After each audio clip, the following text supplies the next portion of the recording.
Babyface and the Heel is brought to you by Sleeps. Use code BACKLOG40 for 40% off your first order.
All right, so thank you for waiting, everybody.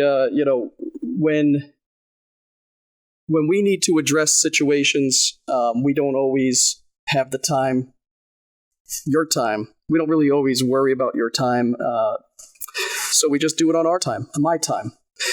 For those of you who don't know, I am Kevin Lane, the CEO of the Backlog Network. Over here, to my right, we have the Alpha, and he is the highest paid and most electrifying esports superstar. Is that correct? Is that what you go by over there? First of all, you attack and you assault my cousin Jimmy. I still haven't been able to locate him. We'll get to that in a bit. And then we have Ricky, who, hey Rick, as I addressed already, last week was one hell of a show. You guys did pull off a pretty good show after whatever you guys did to Jimmy. But I'm going to tell you right now, we're going to have this one go down the middle, and we are going to see an appropriate show for the listeners of our AEW fans. Now,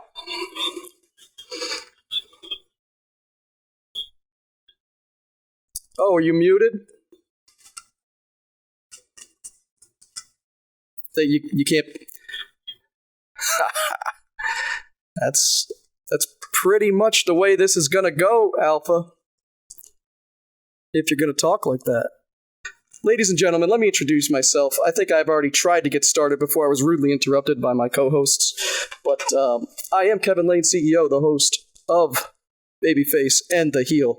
The reason I'm here is because over the last 6 weeks, we have had time and again employees calling out to work. We've had people not show up because their kids are sick or because they don't feel well. Now, I'm trying to run and produce. Or they're dead. Or they're dead. We'll figure that one out. Because unacceptable. When I tweeted and posted out there that I was coming to Babyface and the Heel, I had hundreds of people let me know that they wanted Jimmy. And that only tells me, Alpha, that I did the wrong thing by placing Jimmy in this seat. We are not here to cater to the fans, and we are not here to cater to each individual heart and passion of Jimmy Thompson. He's a fool. Everybody here knows it. I put him here to make people laugh, to give a little bit of a chipper attitude to the show, and he did not deliver. On top of that, you and him, the dynamic, it just doesn't work, brother. He doesn't like you and you don't like him. And so what we need on this show is a group of people who obviously adore each other, who obviously look up to me, and who obviously are willing to do what it takes to give Tony Khan and his establishment the proper appreciation for a product that is the top of the line. AEW Now, they've been listening. I've been talking with Tony. Now, you guys all talk here every week. Oh, wow, they're stealing our gimmick. No shit, they're stealing our gimmicks. I'm hand-feeding them. You think you're the only one with one eye can't die? Take a look at what happened this week. Okay, an eye for an eye match. We had a hell of a show. Ricky, I want you to go ahead and run us down with the initial and inaugural match of tonight's AEW show. And please, let's not dilly-dally. Let's just get right to the point.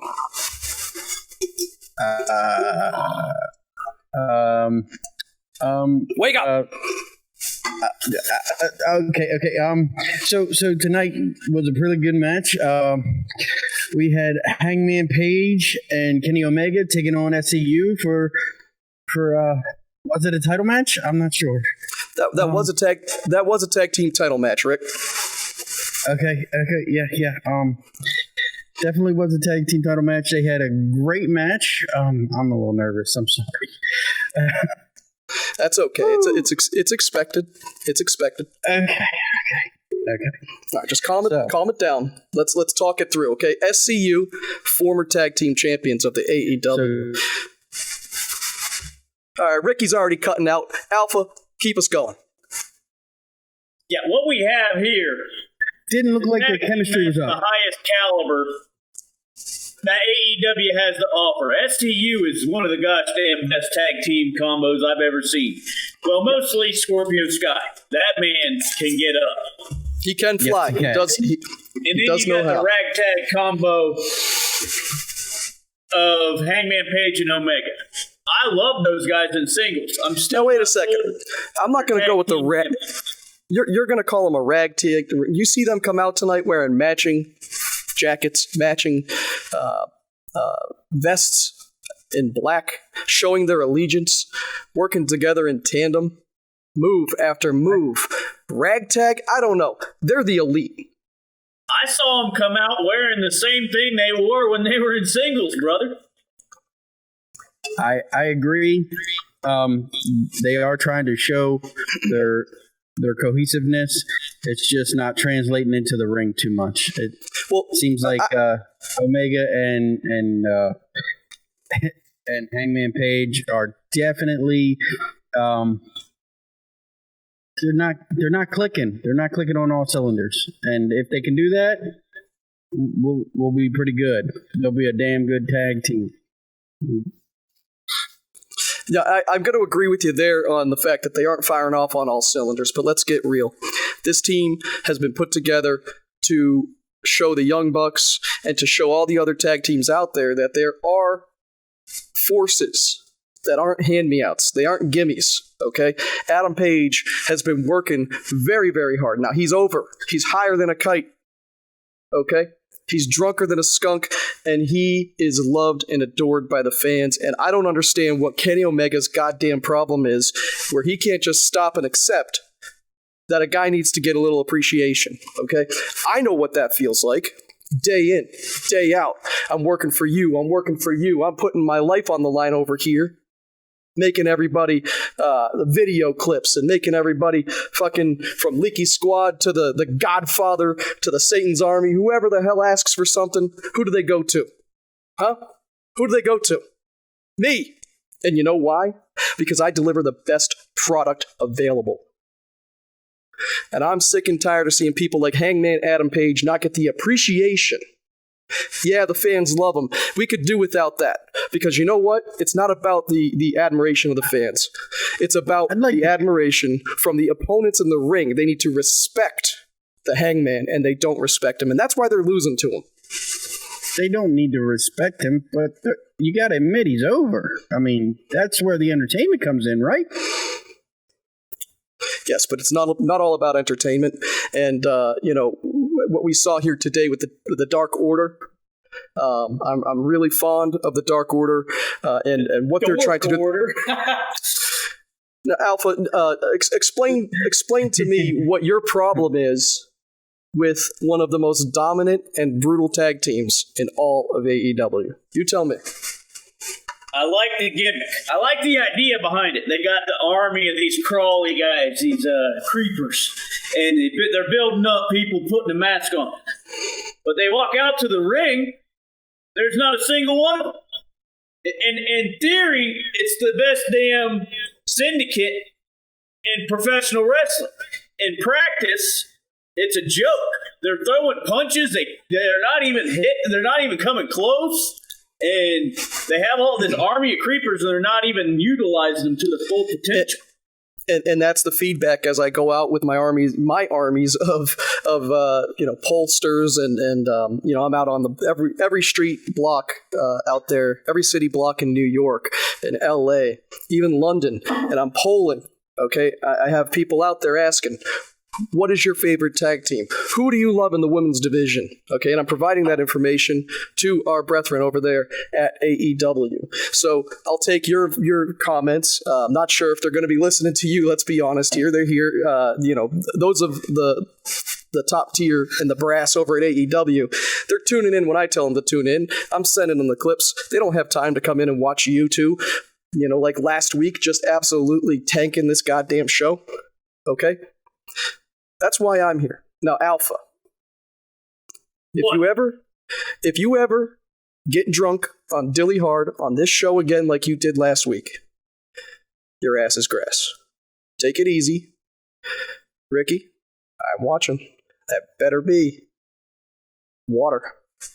Fresh and clean from the tap. I'll tell you what, right now, brother, I'll get drunk on whatever I want. And can somebody out there give me a Dilly Hard? Some of the power of the Alpha Mania and Alphaholics out there, because we all know who they're here to see. Ricky, you better call this one down the middle. Let them know. Don't get intoxicated on this show. I think we can run a clean show, guys. Thank you. All right, so what happened at the end of this match? How did this one go down, Rick? Oh, man. Hangman Page and Kenny Omega hit their V-Trigger buckshot lariat, and they took it over. They pick up the win. Now, one thing I want to get Alpha, I want to get your opinion on is throughout this show, this match here, I noticed SCU using some different techniques to get the win, or to try to get the win.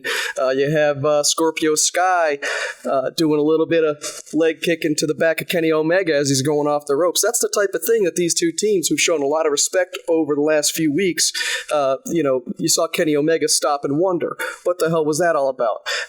For one, I say, you do what you got to do by any means necessary. Scorpio Sky's trying to get his goddamn belts back, and I appreciate when someone's willing to go that extra mile. What do you think?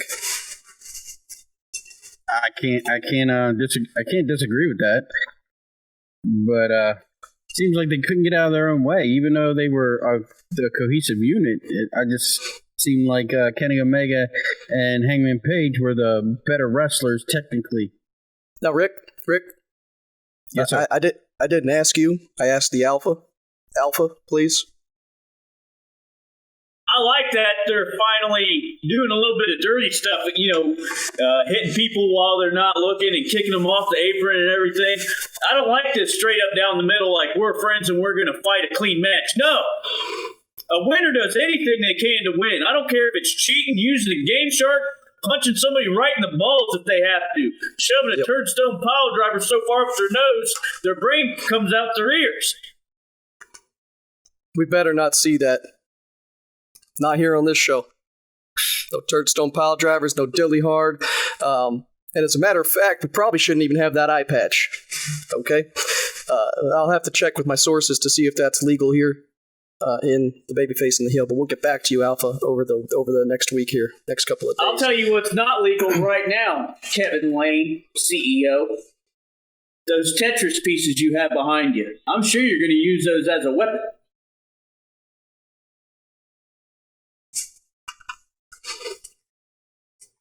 I am. Now. Exactly. There's a lot of muting going on here. I can't hear a damn word anybody's saying. I ain't speaking. Get those right now, Tetris pieces out of here.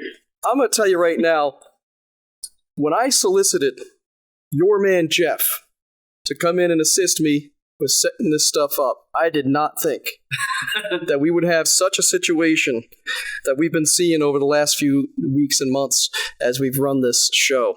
And this isn't your personal office, brother. This is a studio. We don't all have our own bookshelf with Tetris pieces and X and PlayStation buttons on our shelves here. You know, you make some really good points there, Alpha. Maybe we'll think about that for next week. But as far as I'm concerned, Jeff is fired. Okay? And you can hand deliver that message. What do you think of that Santana promo? You know, That's one of the things... promo, Yeah, one of the things of Santana that he's really proven is he's not just a great wrestler. He has a lot to offer in the promo and the storyline department. I've been watching Santana. I actually went through and read a lot of his tweets, and I'm fairly confident that 80 to 90% of his promo was a shoot. Okay? I think it was. Yeah, and there was a lot of heat and a lot of passion in there. Santana has proven that that he's got what it takes. Okay, they can take a loss, they can take a whatever. They stay up there in the rankings as a team, and working with one of the best teams in all Elite Wrestling, the Inner Circle, they have only one direction to go, and that's up. Alpha. What happened to our audio, brother? What are you saying? There's no audio? I'm saying I'm talking and I can't hear a damn thing. You can't hear me? I can hear you. Test, All test, these 1, 2. 7 million fans at home can't hear a damn word the Alpha's saying. They can't hear you. Barely. I'm talking barely. I don't know, brother. You know what? You think somebody hacked us? I mean, is that a possibility there, boss? Is Jenny T coming back from the grave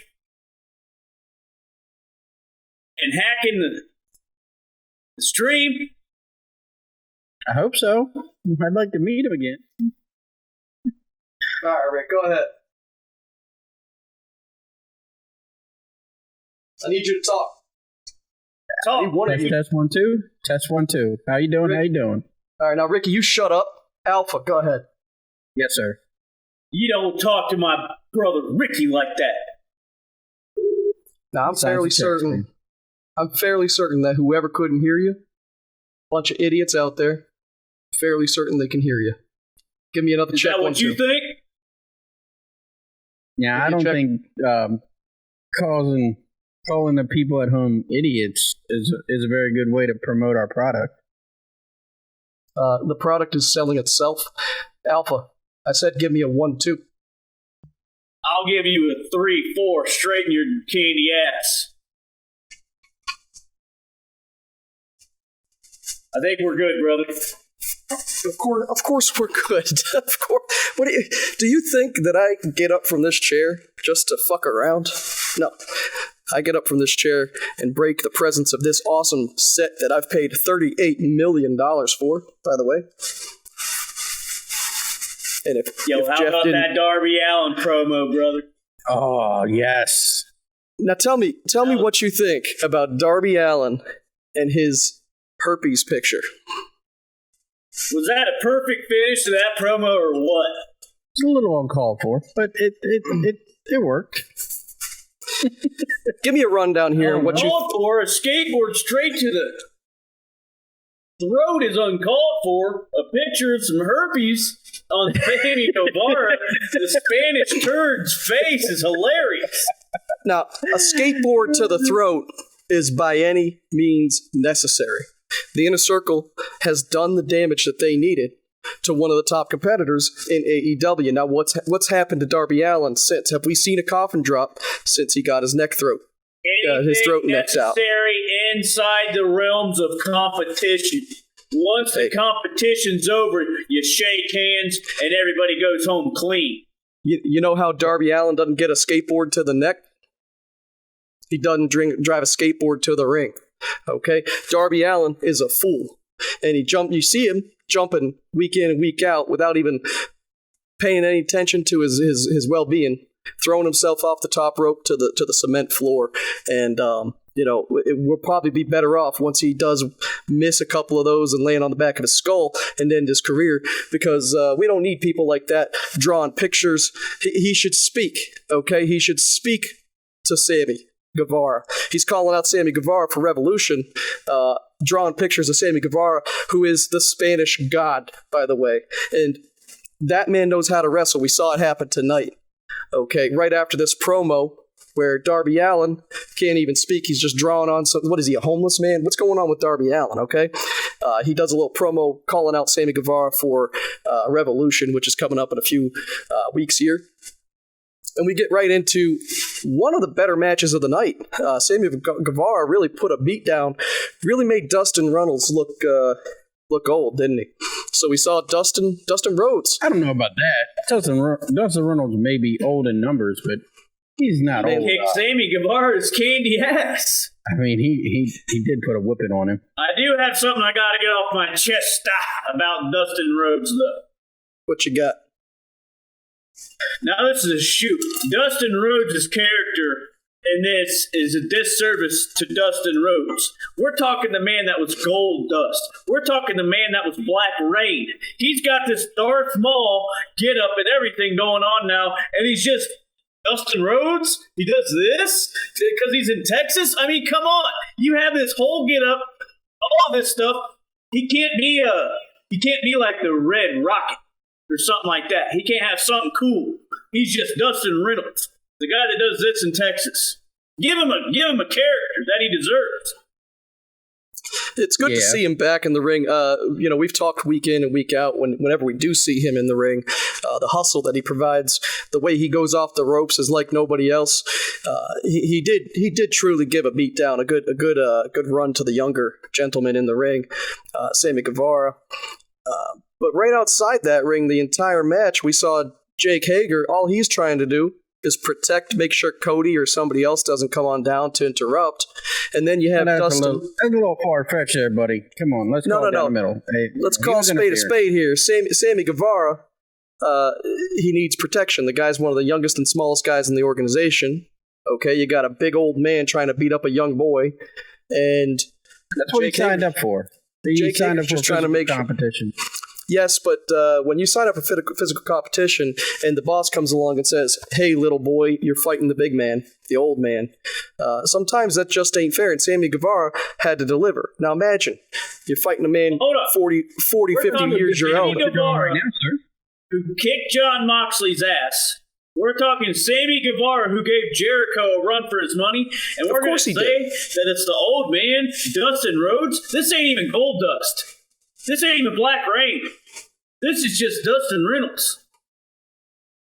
Well, if it wasn't for the referee or the fans getting in the way, I think Sammy would have pulled this one off. But at the end of the day, we saw Dustin Rhodes get the win with a Canadian Destroyer into a final reckoning. And I got to point out something here, JR or Tony Schiavone, one of them, I don't know, both of them are knuckleheads, talking about how fucking nuts Hagar was outside the ring, and he was apoplectic. What are they using words like this? What does that mean, sir? Well, I'm going to assume it means shut your damn mouth, okay? I'm in the middle of talking, and I'm going to assume... I'm trying to let the people that don't understand the words understand what you're talking about. I'm pretty sure it means crazy, Rick. If you could see the match, you'd see that Jake Hager is going a little crazy, hair all over the place. The guy's just trying to defend his teammate, and of course he's going to get a little upset. And here we have the two commentators, obviously one-sided, just shitting on Jake for trying to defend and support his teammate. And I gotta say, it's a little bit unfortunate to see such a awkward show of their one-sidedness, and Jake is just there to defend. Alpha. Do you have anything to say about that, Alpha? Because I don't fully agree to that. There's some things I agree to, but I don't fully agree to that. No, I thought Jake Hager was fine.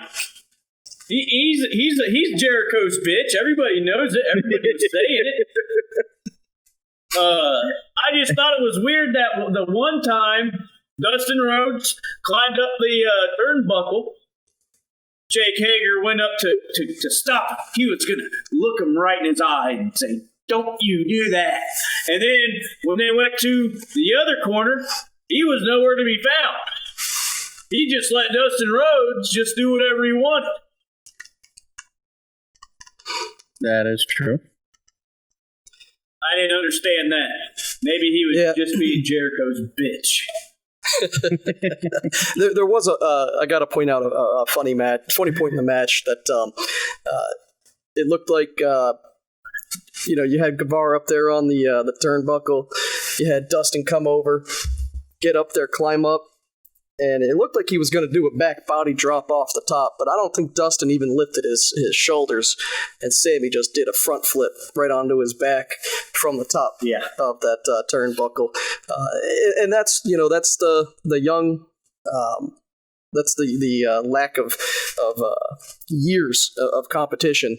When you have someone like Cody out there who's young, running across the ropes, doing everything right, then you have his older brother who can't seem to figure out how to stay in the ring properly, how to execute a maneuver properly, and then you got the young guy Sammy who doesn't know how to adapt quickly enough to the misfortune of his older brethren there.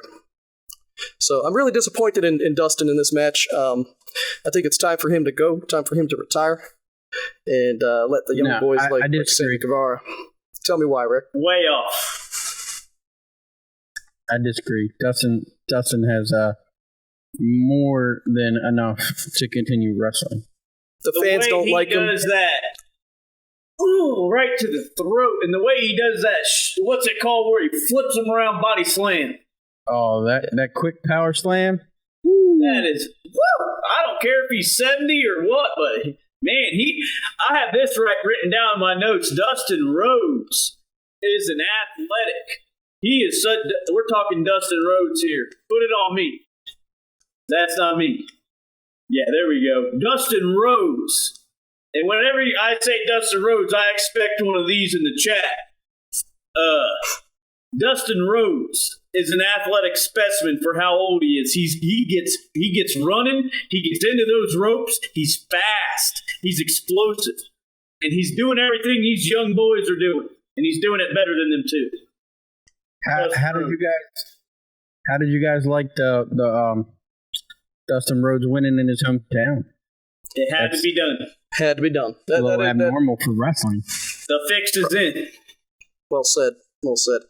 It did set up, I think between the Darby Allin promo prior, we got ourselves a setup for Revolution between Darby Allin and Sammy Guevara. It's putting them in a nice spot. Both these fellas have been working real hard to try to showcase their skill sets here in AEW. So we're building up this pay-per-view with some really good substance. And then you got yourself Jake Hager and Dustin Runnels. Dustin Runnels calls him out. I call him Dustin Runnels because that's his real last name. But Dustin Rhodes, he calls out Jake. Jake gets very upset. But a few minutes later, they do announce that that's official for Revolution. Jake Hager, his first match in AEW, it looks like.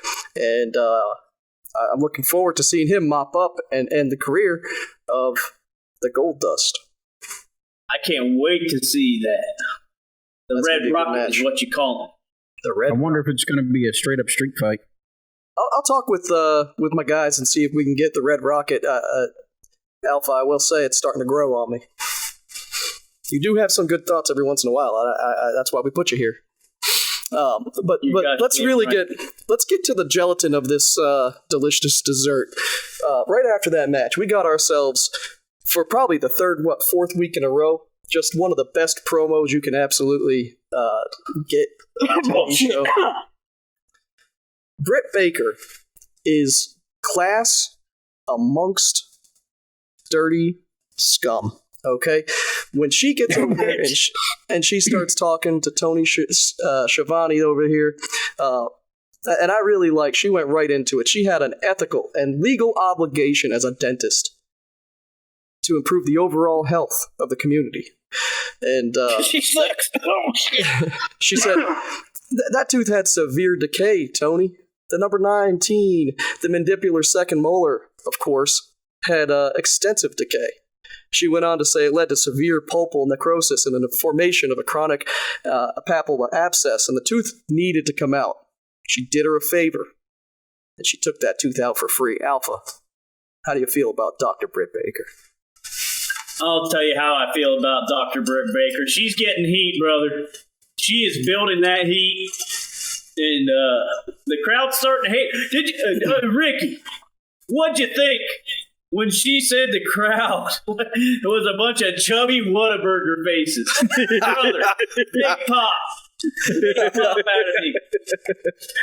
I don't know. And then it started showing. And the worst thing about it was the camera crew actually started showing all the big people in the crowd. It's hilarious. Yes, they did.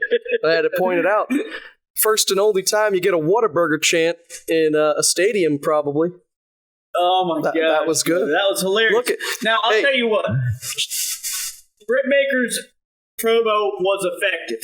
Okay, I hate her. I hate a bad guy. But if she would just cut out I think she needs to cut out the technical dentist talk. I think that's is too much. But what she does need to do is play the prissy ass bitch dentist card and play it all night long. I'm a big fan of that rich ass bitch card. That works. A couple of weeks ago, Jimmy was talking on the show, and he was saying that it would be very funny if Dr. Britt Baker would go into detail about some of the dental hygiene problems that her opponents had. And look, 2 weeks later, we got ourselves a delivery as expected. Tony, and crew, they're listening. They're listening, and if that's not evidence, I'll tell you what. We are making impacts here, Babyface and the heel, and I think Dr. Britt Baker is the biggest reward for our show. I mean, we have been critical. We're critical where we need to be. We are honest and open and true when it comes to the sport of wrestling. And we called it down the middle when it came to the women's division. And now here you have, in one night, you have yourself one hell of a promo followed by one hell of a match. Okay, so Britt Baker obviously coming on out, letting everybody know that she's in line. She wants that title, even though she's fallen down the rankings. She still wants herself a piece of that belt, and she put herself right back in there with her voice and her talk. She's pulling Conor McGregor. Ricky, you would know about that, about how these MMA folks are getting themselves title shots just using the run of the mouth, and they don't have to do like they do in wrestling to prove themselves in the ring. Okay, in wrestling, AEW, it's the showcase speaks for itself. You got people like the Dark Order just climbing the ranks because they're getting the wins. Okay, but Britt Baker, she's taking a piece out of Conor McGregor's book, and she goes straight for the jugular, or as she calls it, the mandibular second molar.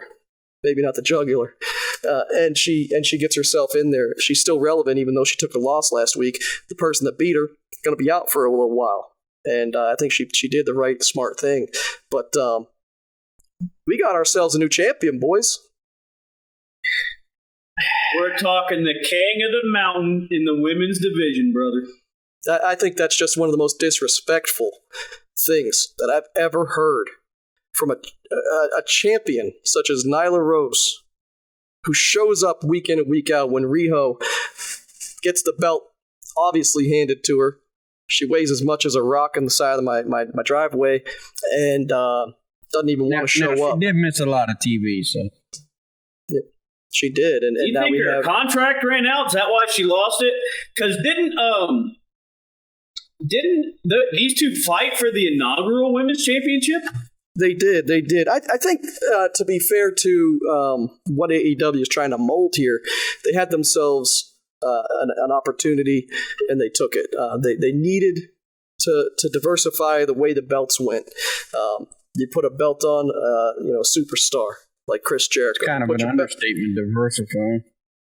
Well, but you put your belt on a superstar like Chris Jericho, so you got yourself the foundation, the bedrock. Then you put your belts, the tag belts, on a tag team like SCU, which the underground, a lot of people knew about them, but a lot of the casuals, right, Rick? You like to call me a casual. The casuals.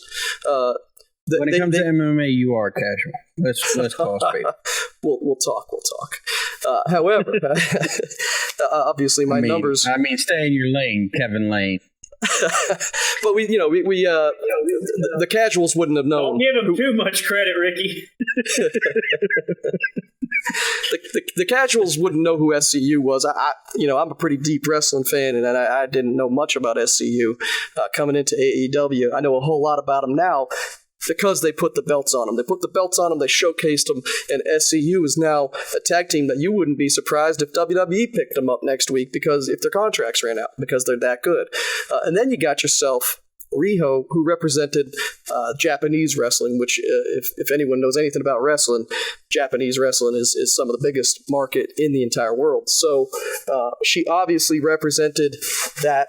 We had Shida as well, right there in the mix. But I believe Riho was probably more over in Japan, resulting in her getting that belt. But it is time. It is time. And now AEW is not dumb, okay? They come along, and now we have a transgender representative, the first transgender champion in all of wrestling, okay? And she took the belt. She took it home. And what do you guys think about that? Having a man, or transgender, someone who identifies as a woman in real life, and now she represents the women's division of AEW. I think it's remarkable, and I think it's something that is going to turn a lot of heads. It might make some people unhappy or uncomfortable. It might make some people proud and surprised and appreciative of what AEW is doing, okay? But whatever it is, it's attention. And, a lot of people know any attention is good, is positive, even if it's bad attention. So what do you guys think of what shook down here and where they're going with all this? Alpha. Now, see, it doesn't bother me that she's the champion.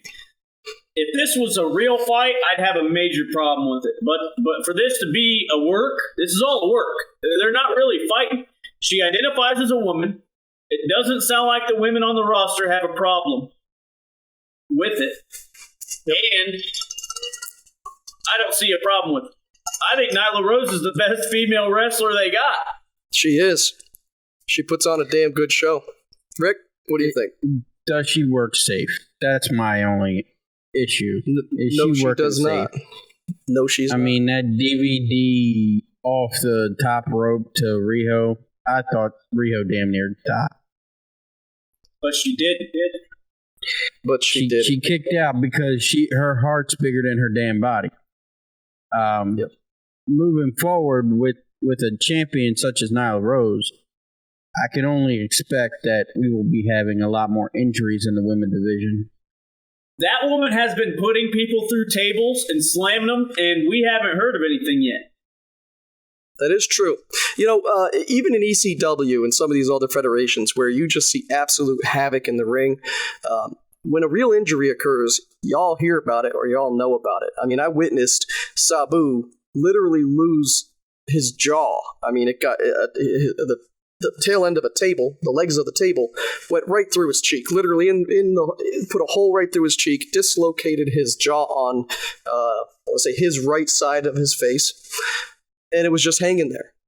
The guy went out to the back, put duct tape on his face, and came out and finished that match. Weirdest thing I've ever seen, and I was there live for that. Now, Riho isn't taking tables to the face or losing a jaw, but she did take some nasty bumps. And I gotta say, the craziest bump of them all, in my opinion, was that where Riho was hanging over the ropes, and Nyla Rose jumped off the top rope, knee to the back. That looked pretty brutal. And, we can throw around a kid. I take my boys and I chuck them up in the air. When we're in the pool, I throw them really far.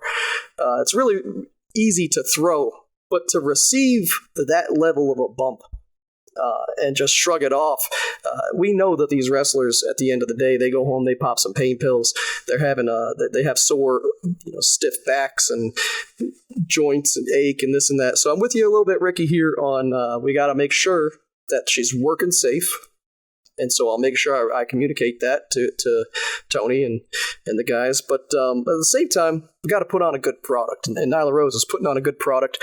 Not just 5 weeks ago, we were over here trashing the women's division. It was ranked one of the lowest things that people wanted to see in all of AEW, just above the Dark Order. And just in 5 weeks' time, that whole entire thing has flipped. Dark Order's over here about to get Matt Hardy, okay? And I think we're setting up a Matt Hardy Christopher Daniels feud to bring Matt Hardy in. We're seeing separation of Christopher Daniels. No, but Matt Hardy's over here doing tweets, calling himself the what did he whatever they call that, the exalted one. He started to say, I'm exhausted. You ever heard of a swerve, brother? I agree, but I think in AEW, as young as it is, the swerve is really, they're trying to do a swerve with Christopher Daniels, in my opinion. It's just too obvious. It's just too obvious, and they can't really hide it in this day and age. They can't. So they're using the tools that they have available. The average person in the audience isn't sitting there looking at every bit of it that they can, but a lot of people are. A lot of people are communicating on the internet what they hope to see and what they want. And I think really. I'll tell you who the exalted one is right now. Jimmy T. Hornswoggle. Is that where he is? I heard y'all talking about that last week, and that would be a swerve, but that wouldn't be good because Hornswoggle, while he's funny and he waddles and everyone laughs, he's not a great wrestler, and he's not a great talent on the mic. Matt Hardy is. That sounds like he fits perfectly in with the Dark Order, brother. The Dark Order. Now listen, have you realized that Evil Uno has lost a ton of weight? And he puts on a nice suit. He dresses up appropriately for his boss, the Exalted One. And, I'm impressed with what they've put together, given the fact that there has been so much hate over the Dark Order. And, I'd like to see a Nyla Rose, maybe. The reason I brought that up during this is because I wanted to bring Nyla Rose into it. Nyla Rose kind of has this ambiguous dominance in the female division, and she's kind of picking her. Is an understatement. Well, ambiguous in the terms of, she's... where is her place, right? There's a lot of alliances in AEW. Where does she fall in? And I would like to see her in, at least forming an alliance. She doesn't need an alliance. She is the beast from within or whatever. But with Awesome Kong out, Nyla Rose is the most powerful and dominant woman there. And it would be cool to see her at least align, not come out every week alongside of, but at least show, some of these tag teams that like to take some risks in the legality department. But who can really throw blows with her? Who can really match her? Let's be honest. Kip Sabian.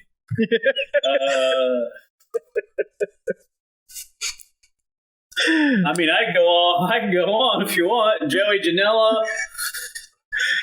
Yeah, but are we going to have Kenny Omega versus Nyla Rose? Well, I do have some notes written down here from today, okay? And I want to say right now that if you've been watching AEW Dark, and you've been catching some of that, you actually get to see some progression of storylines and some introduction of wrestlers who don't get a whole lot of attention on the main show. One of them that's been coming out week in and week out is Sonny Kiss. Now, Sonny Kiss is very flamboyant, obviously gay, and again, we see AEW breaching that role. I believe Sonny Kiss is truly gay as opposed to pulling a gimmick. And I saw firsthand when I went to AEW how over someone who has extreme charisma and how there's a level of humor that Sonny Kiss brings to the ring, but there's also that daintiness for real. He provides that daintiness in the way he represents himself, and a lot of his moves are very cheerleader-esque. He'll do a maneuver or whatever. He'll make the sounds.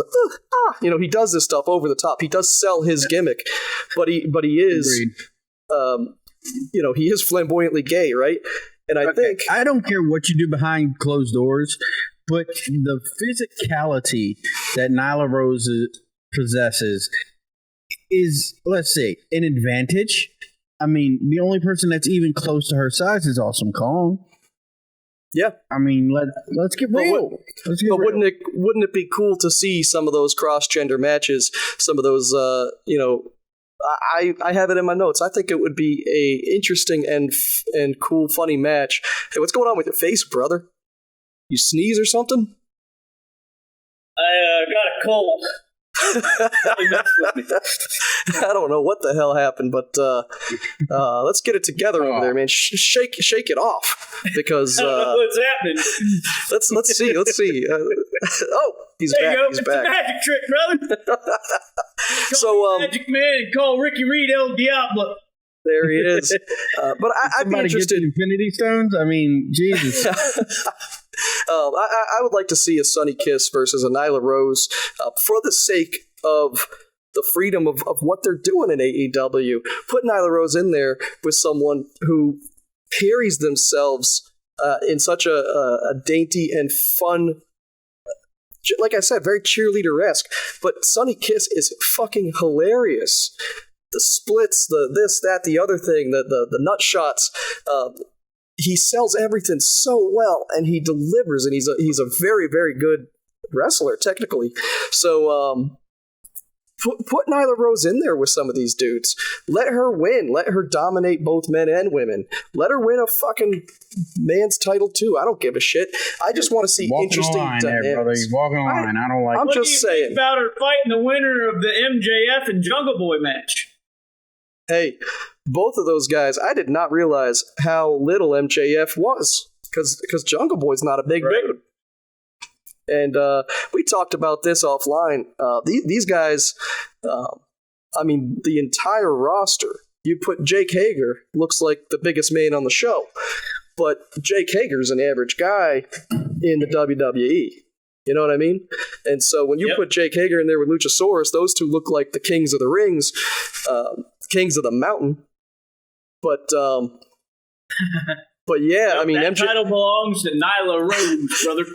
but what I like to see, it's really cool to see that they've become larger than life, right? They've become larger than life by presenting themselves in such a way. And MJF has really, really come into his own. The guy is a respectful wrestler, a respectful commentator. I love seeing him get on the mic. And this week, respectful to his opponent by telling, letting his teammate there, Jake Hager, or actually, no, what's his name? Jeez, I can't even think right now. Oddlaw, yeah. Wardlow, let him go back, say, hey, I got this on my own. And he did. Most of the match, he did that without any assistance. But we're skipping ahead, which is fine. But what do you guys think? We are a little bit, because there was a promo prior to it with the Inner Circle. But to wrap up that women's match, Nyla Rose wins the belt, big-ass powerbomb. And I think we won't be seeing Riho for a while. And if we do, it'll probably be, Revolution, maybe her coming out to do some interruption during whatever match, unless they just go straight to a rematch. But I think it's time to move on from Nyla Rose. I'd like to see some Sheeta, some Whale Tail, get some action in there. And but yeah, that does take us to that I'll MJF tell you what, and the though, Jungle Boy. before we go on, I think the most exciting part of a Nyla Rose match is to see if she's going to grab her opponent right by that pussy. She came so close. During that pin. Dude, I'm with you there. I was watching with you were too, Ricky. You know it. Eagle eyes on that crotch. Eagle eyes. Sit down powerbomb. You're like over under and like straight up on the pussy or barely off of it. And you're like, what's it going to be this week? And this week we had ourselves. Let's just say this is the vagina here. She got it like this. Do your face as the vagina because it's more accurate. I'll get you. You better watch your tone, okay? We're taking this the proper path. All right. Now, I need a shot. As I was demonstrating, you got the vagina right here. Nyla Rose's hand was like that. I mean, we're talking a pinky away. It was so close. It was so I was close. like, she gonna do it again. Holy shit. And I'm just going to be honest here. I don't know what these girls are doing in the back room, if they enjoy each other's company a little too much or not. I have no idea what's going on. But I got to assume that they're talking about this in the back. Either it's like, I'm going to do it tonight, okay? And then the other girl's like, all right, let's not be funny. Or they go out in the back and say, what the fuck was that, Nyla? Come on, man. Don't you touch my pussy while we're in the middle of the ring. Come on, man. Oh my god. I just don't know. I don't know. But I'll tell you what, every single viewer that caught that grab by the pussy back week 1 or 2, every single viewer was waiting to see, is she going to do it? And she, by God, she put that thing so close. I tell you, she could have. Kevin, you got time to pull up a picture? She could have caused you again. Can you? Yes, I can. She could have caused a spill on the ice, if you know what I'm saying. But let me bring it on over to you guys while we get this picture. Alpha, I'm zeroing in on you. You got the picture on hand, brother? I was going to send it to you again. No, send it on over. Put it in that Discord chat. All right, I'll send it again. I'll send it to you on Facebook Messenger. Oh, okay. So I don't know if anybody knows this, but Nyla Rose, like week 1 or 2 on Dynamite, she did the sit-down power bomb, and she did what any woman would do when going for a pin right after a sit-down power bomb, and you'll see it here in just a second. It was the most egregious pin I've ever seen, and I've literally seen somebody pin somebody with their nuts right on somebody else's face. Teabag. It was amazing. So now every week when I watch Nyla Rose do the sit-down power bomb, I hope to gosh that we get the old Donald Trump action going. What do you think, Ricky? Look, I'm a little speechless on this one because I don't know where to go. What you say is you can't be grabbing each other by the goddamn pussy because you're a ref. I don't know. I mean, but all you're how doing progressive are we going to get? How progressive are we going to get? That's all. I mean, you're walking a line. How progressive you want to be? I mean, she's technically a woman, right? I mean, does it really matter? It ain't even discreet. Look at it. Oh man! Look at that! Oh my gosh, my wife walk us through that. Walk us through what we're seeing here while I get myself the picture from tonight. All she has to do is bury her head. That's all I'm saying. I mean, this is foreplay among foreplay. She's about to reach down for a snack. And she's even touching the belly button. She's getting her little finger in the belly button too. I tell you what, she's been watching me through the window. All right. That's a little too close to me. I mean, I don't like any of this. All right, you guys talk us through while I got to get the picture of the last night's maneuver there. So let's talk about AEW as a whole real quick. AEW as a whole, they listen to their audience and they make adjustments. How did you like when Brandy Rhodes comes out and says that the Nightmare Order is no more? Loved it. Or the Nightmare Collective is no more. Thank God. Loved it. I thought, again, in theory, you're going to have this female syndicate, evil women. Yeah. Evil women. And like we talked about last week, when Cody Rhodes is getting Brandy Rhodes is coming out and supporting her husband. Something an evil woman can't do. No, not at all. But immediately following, she posted a video to Twitter showing that she's burning her Nightmare Collective gear. I was like, is she going to do like a gimmick turn? No, they're disbanding the Nightmare Collective. Luther's going to get his due shake because he's going to get in that death match with Jimmy Havoc. And I'm guessing everybody just goes on their merry way like nothing ever happened. Yep. And Mel could very well match Nyla Rose, maybe. Maybe, yeah, because Mel is a big woman as well. She's Mel's tall a and big lean. bitch. But, Mel's a big bitch. yeah, she was towering over those other women. Yeah, she was. But I just like how they try something, they recognize it didn't work, and they turned away from it. I mean, you can't get much better than that. I mean, like that's what a good company does, even though it takes risks. Again, wow, that's egregious. The pinky is on the underwear. That's a little egregious. Come on. Now you're just making it a habit. Now you're just making it a habit. That ain't good. All right, now you tell me. You tell me on purpose or on accident. I want to know, Ricky. Run a poll in the chat. Let's get the chat. I don't have the chat up here. I've already got one going, brother. All right. I mean, it seems to me that this pinky is wandering. That's all I'm going to say. But I'd like to know what the chat thinks. And this is a perfect picture for right next to your face, Alpha. This is something that I could see.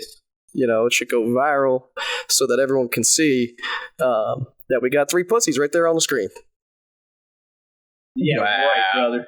Wow. Yeah, because you are what you eat. Oh, Nyla Rose. Ugh. Oh, I can't do it. Of course you can't. You're over here getting taught by Jeff on how to do things left and right with your Twitch, and of course you can't figure it out, Alpha. Apparently, you can't use the word crotch in a poll. Huh. I bet you I could figure that out. But you know what? What do most people do when they need something? Exactly. So afterwards, just come on over. Me, you get it done no matter what. Yeah, when we're done the show, you reach on out to Kevin Lane, CEO, and you let me know what you need. Obviously, I'll take care of it because that's just what I do. Okay? Now fix your face. Hey, I need a raise there, buddy. You got one of those? You'll get a raise when we see that you're straight, narrow, calling it down the middle, Rick. I think right now we're pretty. We're starting to. I mean, it took me showing up for 5 to 6 weeks. Week in and week out, I'm over here telling you guys what I expect. I'm letting Jimmy know that he's gotta be the star of the show because we got YouTube. And I don't see Jimmy anywhere.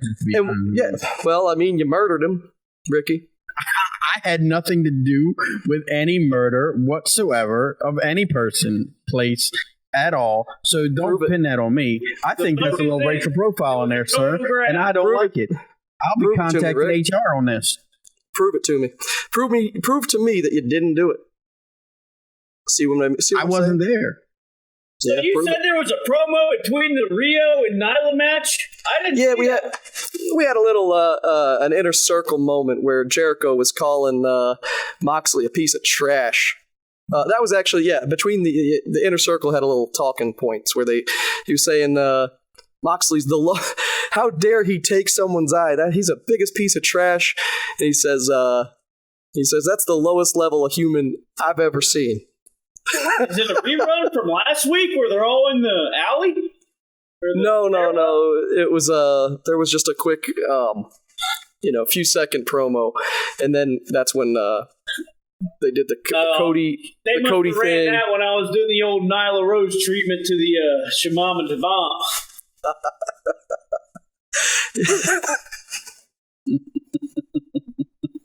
I missed it. Oh shit! So I did Bob Zill's awesome.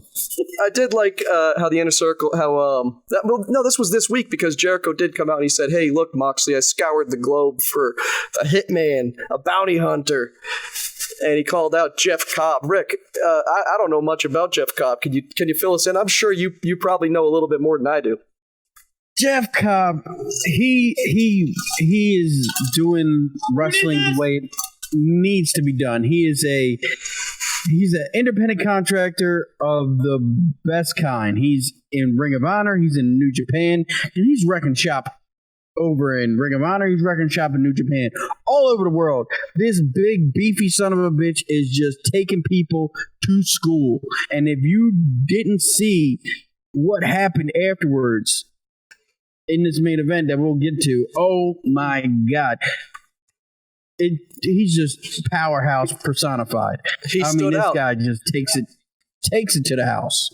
And that was a surprise because, like I said, they said, I found him. You're going to fight him next week. So next week we're going to see Moxley and this Jeff Cobb, the Hitman. This is how they need to debut people. Yeah, people didn't expect him to. People didn't expect him to be. They had a 30-second promo that showed you just enough, even if you didn't know him, and then you get interested, and then boom, they hit you with the surprise. Perfect way to introduce somebody. And I like that Tony went out there and got himself some footage and was authorized to use the footage from some of these other federations of Cobb so that we could actually get a taste and feel rather than just introduce him and say, hey, this is a guy from over there, because a lot of people don't know who the hell this guy is. But now I see 30 seconds of him, 3-4 good clips of him putting people through walls and tables and shit. And I say, okay, well, I'm interested. No, I'm interested. He seems like a pretty dapper gentleman, seems like a clean-cut kind of guy I want representing Chris Jericho.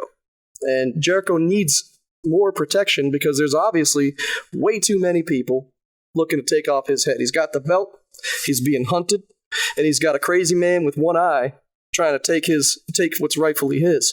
And so that little promo did secure, I'm calling it now, Cobb's manager is going to be Bret the Hitman Hart. I could see that. That'd be cool. That'd be pretty awesome. Yeah. I love Bret, and I thought about this, and I actually put it down in a note, partially as a joke because he did call him the Hitman, but also because I love Bret the Hitman Hart in wrestling. He's one of the best things that ever happened to wrestling. His family was one of the. And you look over in WWE, and they've basically made a joke. Golden years of wrestling. Yeah, but they made kind of a joke of what the Hart Foundation. I mean, yes, they sensationalize the Harts, and they always say good things about them, but probably contractually obligated to because they killed Owen Hart. So, and that's a shoot. So they can't really talk trash about the Hart Foundation or the Hart family because. Just like you see the Samoans and a lot of these other families, the Hart Foundation, the Hart family, and the Lion's Den brought people from all over. That was the Canadian representation, but from Brian Pillman to Jim the Anvil Neidhart to Ken Shamrock, all these people, they trained with Stu Hart. And so, yes, there's a few Harts left in the WWE, but Bret the Hitman Hart did come out at the inaugural AEW. What was the name of that first event there with the poker chips, All or Nothing?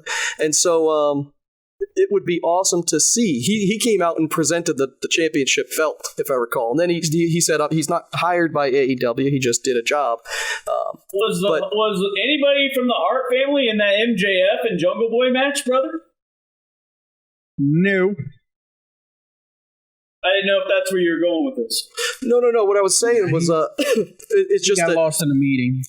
No. What I was saying is with this guy Cobb, I don't think he'll eventually. I don't think if he does sign full time, which they're saying that he might.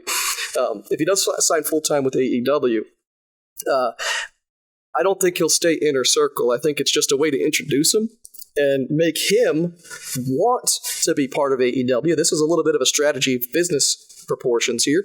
And if you guys understand, I understand the business aspect of this also. They're trying to introduce him. They're trying to please him, get him a good spot. He's now in the main event of AEW, right there, boom. But along the way, if they did reference him as the Hitman or as a Hitman, it would be really cool to get a heel Bret Hart in AEW as a voice. Bret Hart's promos were some of the best promos. Smack about America again. Yes, some of that stuff. USA versus Canada was some of the best televised wrestling I've ever seen in my entire life. I was a lot younger then, but I can still go back and watch it and appreciate it. And I would like to see that. And it would just be cool to see Bret become a mouthpiece for somebody because he can't wrestle no more because Ultimate Warrior or Goldberg basically ruined his life in real life.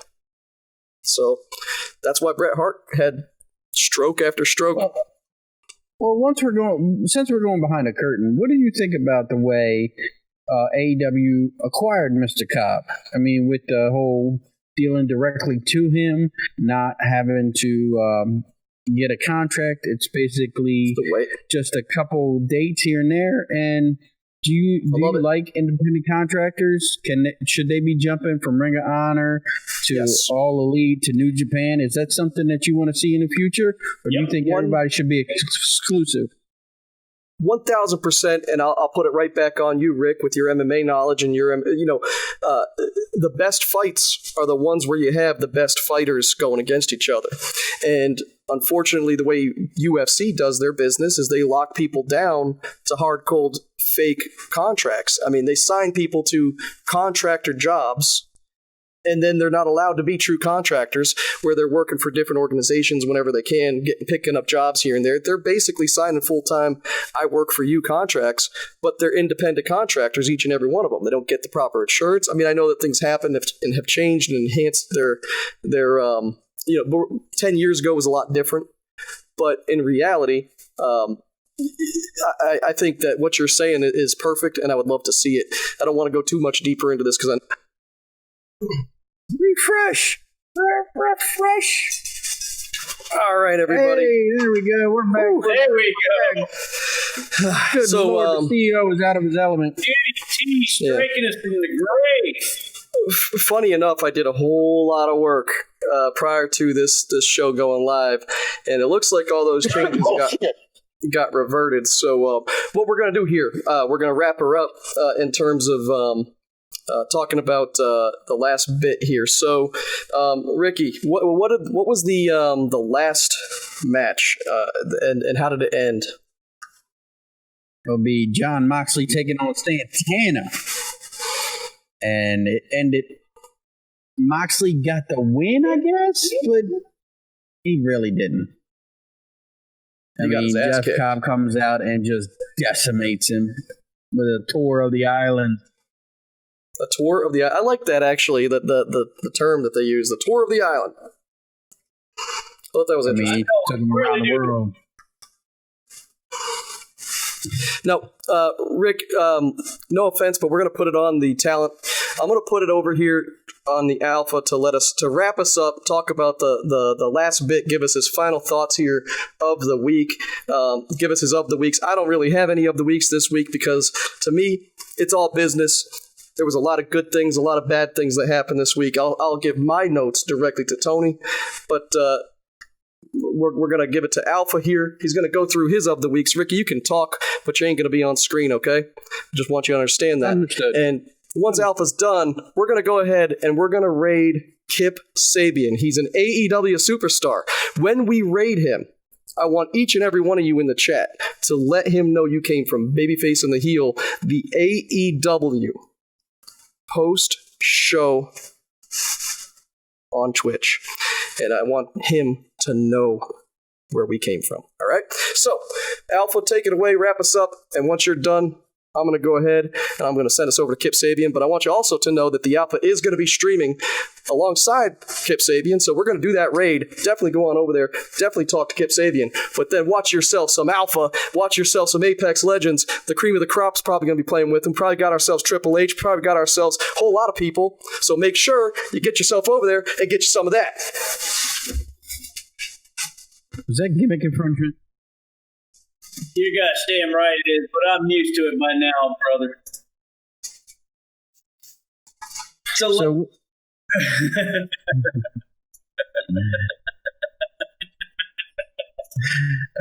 oh, this is new. Okay, I'll take it. Here we go. Everything got fucked up. Alpha, take it away. Ricky, you're still on screen. You can talk if you want. All right, I'm going to hit you guys with the of the weeks, and it's official. These are all the perfect of the weeks. We got the top of the week. We're talking Nyla Rose about cutting Rio in half about turnbuckle on the road. She got killed that one.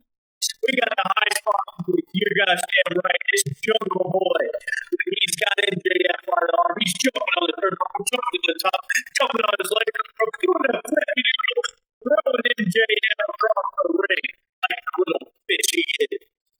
Because he's Match of the week. Oh man, I thought the tag match was the best match of the week. The championship match. Sure, those guys were going at it back and forth. It was amazing. I love it. The SCU versus Hangman and Omega. Good finish as well. The promo of the week. Santana. Ooh, you thought it was Santana pulling out your heartstrings, brother? Yes, he did. You can say that. I thought when they do a promo, but you can tell it's a damn shoot. I like that. But there was definite real feeling in his voice. I like Britt Baker's better, brother. It got heat. She was making fun of the Whataburger jabronis in the crowd. Oh, yeah. I don't know what you're doing to me here, Kevin Lane.